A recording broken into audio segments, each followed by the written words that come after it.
say Dave Prazak helped them out. Dave Prazak from Shimmer fame does commentary now for GCW, a lot of commentary, but behind the scenes, he was always handing our tapes out. Did a lot for me as well. But he got Punk and Cabana around, so they would take their match in different variations, of course. They didn't do the exact same match, but you know what I mean. They would wrestle here, and there. And when Gabe started up Ring of Honor, he got a hold of those guys and happened to be talking to Punk on the phone. And he said, I need to know some different guys. Who else is in the Midwest? And Punk and I were roommates at the time. And he said, well, there's my trainer, Ace Steel. And he goes, oh, I've heard of Ace. I've never seen him. And that got me more of the opportunity of, that look at like, okay, you're in, let's go. And that's when Gabe had the idea for the Second City Saints to formulate after the Raven match, the tag match with he was with Cabana and against Punk and I. I just watched that not too long ago, which just made me laugh. Just crazy. I really have no memory of it. I have no memory of it at all. But except for I had to watch it. I knew where it was, and so those things just trickled on and carried on. And what a time! Again, what a time to have such a hungry locker room. And you think about it, Raven really put Punker on the map because right after that Yeah. feud, I mean, he just blew up. Everyone was like, "Wow, look at this guy! This guy's awesome. He can wrestle. Mm-hmm. He can talk. He's got a mouth on him. Like he was like perfect and the perfect antithesis of Raven because look at Raven, maybe drinking and drugging and all this other stuff, and he's straight edge and he's better than you, even though somebody else stole that catchphrase recently. He won't say who, but I'm better than you, and you know it. It's CM Yeah. Punk used to say that. Yeah. Oh, of course. Well, he's a big CM Punk fan. Yeah. That Raven feud was just great stuff. I mean, I read a quote from Raven not too long ago. I think it was a few days ago because I thought about it, and how things just pop up and float up on the internet now. And I guess Raven commented on it saying because Punk put him over and said, I was married to Raven, so I learned so much about things. And Raven commented that he's like, wow, I really thought he just looked at me like I was just some grumpy asshole. you know, you got to do this, kid, you got to do that, kid, blah, blah, blah. He goes, but, it's, very flattering that he took what I gave him and then went on and then gives me credit for a lot of things. It's one thing I think you'll find with Punk, all the things he gives. If you listen to his Cauliflower Alley speech, it was really a heartfelt thing to the people. He talked a lot about Harley and that, but a lot about the people that paved the way for all of us to be doing what we're doing. But the people that specifically gave him like so much, and being excuse me, being married to Raven was huge for him. Like it was very odd at the time. I did TNA in the early days, Yep. and then Punk had gone the first time with me. I will dare say that he wasn't quite ready for prime time at that point. The showing wasn't as good. Flip flop till I wasn't working with with them anymore, and then he gets into the Raven thing where he's in. I can't remember what they were called. The Gathering, Yeah. the Flock. Yeah, it wasn't the Flock, but he was in Raven's new Flock version. But in Ring of Honor, he was feuding a Raven. So it was like I think they finally figured it out and got out of it, Yep. so they could make sense of it. But instead of just putting him against Raven, they're like, oh, let's put him together with Raven. I don't know who booked that way. I'm sure it wasn't quite Raven, but still he got the chance to learn from him. He got to work Terry Funk on Yeah. an old TNA pay per view, like stuff like that. Like he had to work with a lot of different people back then. So yeah, ROH too. He just got to work Funk. Funk and ROH, like all that stuff. What a time! Like that. That's the way you learn. You work with to get to work with guys like that. Like I never worked with Terry.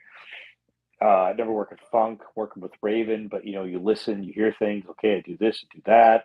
All the great people I've gotten to work with, just you'd be silly not to latch onto that and build. And each one was a building block for him. Each one, just to get where he wanted to be.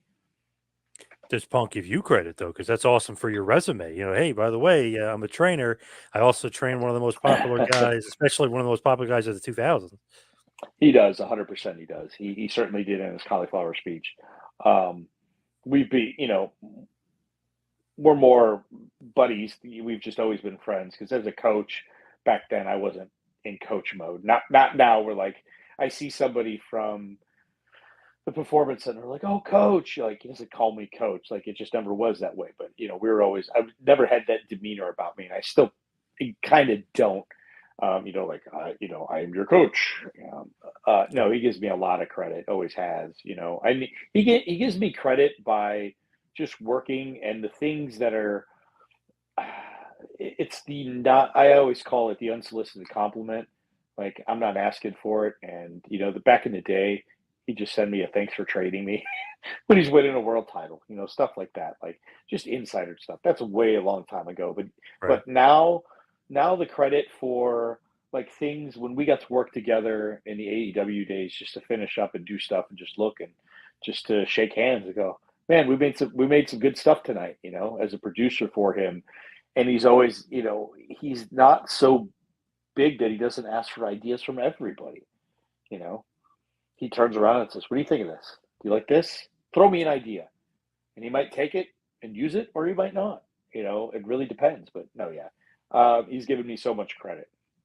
I will definitely take. I have on my. I have a video, a training video I had a couple of years ago, just for seminars, which I've now branded workshops. But um, I'll have that quote. And it'll be up for the wrestling school, and use that same. I'll use the same endorsement because it was a perfect endorsement about giving him the foundation of professional wrestling, which is coincidentally the name of my school. But he used that term, the foundation in his endorsement for me. So no, there's him continuing and being happy in pro wrestling is just that's a huge endorsement to me. I know we were saying this before we got on. I was saying that sucks that he got hurt because man, he was Oh like one of yeah. the reasons I kind of got back super rich. I mean, I was interested. I like Cody and the story and all sorts of stuff, but he really got me when he showed up at Survivor Series. I was pumped. I'm like walking out of the room. I think the show's over, and I hear that Uh-huh. pop that music. I ran back in because they closed the show. I mean, they tricked me. The show. Oh You know yeah. what I mean? Like Michael Cole did this. See you next week, or whatever. And like that got me. So as soon as I heard he was at MSG, I'm like, oh my god, it's his first back match MSG 10 years. I gotta go, and it was electric there. And the merch stand literally looked like it was like a riot happened, and they ransacked the merch stand. So Wow. he was huge seller that day, and there were so many. I mean, there was so much Punk shirts going in, the old ones and whatever. So when Hmm. he came back, I was so pumped that he was back. But then when he got hurt, I'm like, no, it just sucked. Yeah. Huge heartbreaker. I wanted to see him make that run to WrestleMania to the point where I kept thinking, should I go? I love watching wrestling from home because I don't have to see people bouncing in and out of me or, whatever. I'm sure I would have had great seats, but a great viewing, platform there, but, place to view it. But yeah, just a killer. All I can think about is the comeback is going to be even more special. You know, we have a nice reason for it happening. We have Drew McIntyre taking credit for it. Such a heel storyline, Yeah. elevating Drew McIntyre to this just dirty son of a bitch that prayed for you to get hurt. Like, oh, what a line. They gave him that he now has a dragon to slay when he comes back. Like, I'm coming for you, I'm coming for your head. So when the time is right, the place is just gonna unload. And yeah, it's an unfortunate thing, but he's on the comeback trail. He's been rehabbing, he's putting it up on Instagram. You're seeing him rehabbing like crazy. Like he will be back, and he won't come back less than 100%. That's for sure. He won't rush it. Nobody's rushing him back. They're giving him the time to heal. He will heal, and he'll come back even better. Because I can tell you what, he doesn't want to do just an in and out thing. He loves wrestling. He loves the sport. He loves where he's at right now. He loves just what he's doing. He loves the atmosphere. He just loves everything about it. So he's, you know, all systems are a go. And once his body is ready, once that arm is ready, and it's a crazy thing that it's not the same arm. I don't know if anyone's recognized it. It was his left arm the last time. This one was his right arm. So it's the opposite one. And shit like that happens. Like I tore a bicep out of nowhere, just tore it. It just snapped. And I'm like, wow, I guess after all this time in a wrestling match, and the left one almost went too.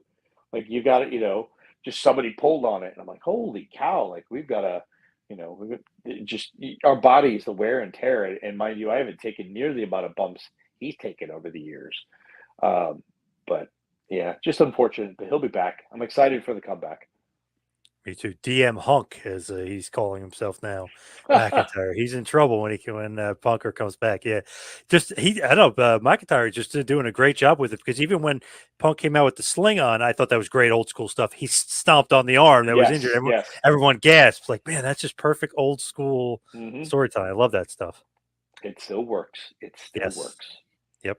That's why I love watching Punk wrestle too, because so many guys today they think like, oh, if I do, 10 Hurricane Ranas and whatever that Canadian Destroyer, if I do a million of them, like I like his even when he's working Dom at SG, slow it down, the psychology, get some heat on Dom. You know what I mean? Like I just love that style much more than the just let's just do stuff for pops. I hate that stuff. Now, as far as Punk, like with his promos and stuff, like you're saying, ratings go up here, ratings go up there. AEW, obviously, the ratings were where they were. They were a lot higher than they are now. WWE, you could see his quarter hour ratings get up to 2 million. They're higher than the rest of the show, plateauing. Even when he's cutting promos behind the scenes that maybe weren't really supposed to be promos, they're awesome, and people rewatch them and rewatch them and rewatch them. Sure. Where does he like learn the gift of gab? If you is that him? Is that something like you could actually teach in like promo class per se, or is that something like from here? Do you know what I mean? Or is that just coming out? All the above. I mean, mainly it's from here, and it's his gift of gab. Uh, the one promo of my life that I cut that was, that I feel like I did super well on. Um, that's the only promo I cut that's ever been worth a damn. I feel like I can cut a better promo now than I could ever when I wrestled. I just never focused on that.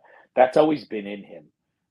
From studying a young Roddy Piper, from studying Piper from back in the day, and not the off the handle, coconuts, Roddy Piper, like the little goofiness of him, but just the way he talks and engages you on camera.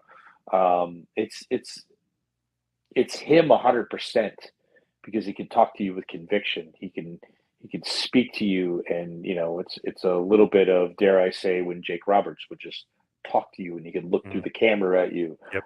He's just watched the greats and he's learned from Dusty. He sat in promo class with Dusty. Down in OVW, Dusty come down and look at him, and he would tell me like, how's OVW today? It's like, oh, we had Dusty down. He's like, and he had worked with Dusty on the Indies. Yeah. So he like there's pictures he'll pull up and he's like, I'm like, when the fuck were you in a war games with? He's like, I was in with Dusty and there's Carino somewhere and Yeah. all this stuff. I was like, wait, and he goes, look, there's Harley in the corner. I'm like, what match was this? I don't remember any of this stuff. Of course, again, two different paths. We were still buddies, but we didn't, Yep. that's when he had gone to Philly and just started bouncing around. But, he said Dusty came to OVW once to look at him and said, this kid, Harley Race loves this kid. He loves this kid right here. And Harley Race loves your ass. And you just listen to Dusty, and there's so many great Dusty promos out there where he's not flip flopping, flying all over, where he's just speaking to you. Like, I mean, Punk has worked with the best guys and just learned from them and listened to them. Raven's promos were revolutionary with the quote the Raven ever when he reinvented himself and came into Yep. ECW. Those were revolutionary. All that stuff. Um, just every person that's ever touched his career has left that with him as he goes on, and he takes and learns, and not takes as in a greedy take. Like he takes what's given to him and moves on. Just like with Eddie Guerrero, just being touched by him for a moment in his career and dropping. He's just grabbed all of that and moved and moved and moved and studied, still studies.